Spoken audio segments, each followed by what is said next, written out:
Thom Hartmann here on the news. You need to know this. Tonight, President Obama will deliver his fifth State of the Union address and his first since beginning his second term in office. Major points of Obama's speech will likely highlight gun control, immigration, and an economic vision for our nation, with another call for Congress to prevent the sequester. And an official White House preview of the speech indicates that Obama will announce the withdrawal of 34,000 troops from Afghanistan in the coming year. In addition, the president will address North Korea's recent nuclear test. Progressives are hoping that the president also pushes important issues like infrastructure, immigration, and climate change, and that he takes the same strong tone seen in his inaugural address. White House Press Secretary Jay Carney seemed to acknowledge this, saying, quote, "The president has always viewed the two speeches, the inaugural address and the State of the Union, as two acts in the same play. The fact is, while there was a focus on some of the other elements of the inaugural address, that the core emphasis that he has always placed in these big speeches remains the same and will remain the same, which is the need to make the economy work for the middle class," end quote.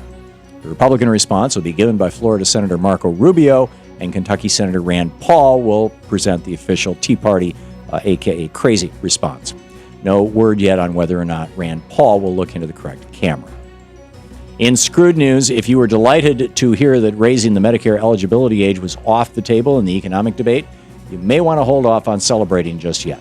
In a White House press conference yesterday, Jay Carney confirmed that the president, quote, would consider the hard choice that included the so-called chained CPI, end quote, to calculate cost of living adjustments for Social Security recipients. He says that the chained CPI is on the table, but will only be considered as part of a comprehensive package that, quote, asks the burden to be shared, end quote.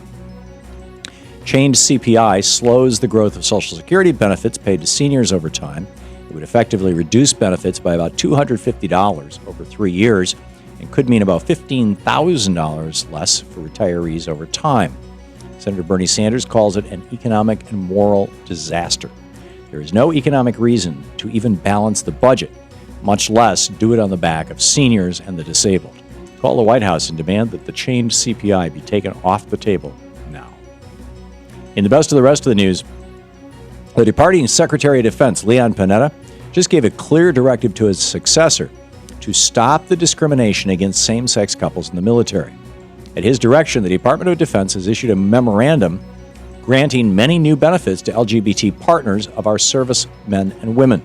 Some of these new benefits include child care, legal assistance, and dependent ID cards for spouses. However, because of the Defense of Marriage Act, there are still many benefits LGBT military families don't receive, including health care, hospital visitation privileges, and presentation of the flag at military funerals. But it appears that the DoD is gearing up to extend those benefits as well when DOMA is finally repealed, which could happen next month when it comes before the Supreme Court. The memorandum regarding new benefits clearly states that when DOMA is, quote, no longer applicable to the Defense Department, it will be the policy of the department to construe the words spouse and marriage without regard to sexual orientation, end quote. Outserve SLDN Executive Director Allison Robinson praised Panetta's decision, saying, quote, "We thank him for getting us a few steps closer to full equality, steps that will substantively improve the quality of life for gay and lesbian military families," end quote. Kudos to Leon Panetta, and let's hope the Supreme Court overturns DOMA next month. As you watch tonight's Republican responses to the State of the Union, you may want to consider a recent study highlighted by the San Francisco Federal Reserve. That study shows that one of the Republicans' favorite talking points, that taxes and regulation hold back job creation, is pretty much a load of garbage. According to the result, quote, "There was almost no correlation between job growth and the increase of businesses citing regulations and taxes as their primary concern," end quote. In fact, the San Francisco Fed said that slow job creation is actually tied to a lack of demand, meaning that when customers don't have money to spend, businesses don't need to go out and hire more people. This is exactly what proponents of government investment have been saying all along. And just because Rubio and Rand Paul repeat the lie over and over again, that doesn't mean it ever becomes true. And finally, Representative Steve Stockman's date for the State of the Union probably doesn't sit well with the Secret Service. On his official website, the Texas congressman said, "I am excited to have a patriot like Ted Nugent joining me in the House chamber to hear from President Obama." Yeah, you heard that right. Mr. If Obama is elected, I will either be dead or in jail. Mr. Poopy Pants Nugent has been given an official invite to hear the president speak this evening. This is the same man who was brought in for questioning by the Secret Service last April after making threatening remarks about the president at the NRA's annual convention.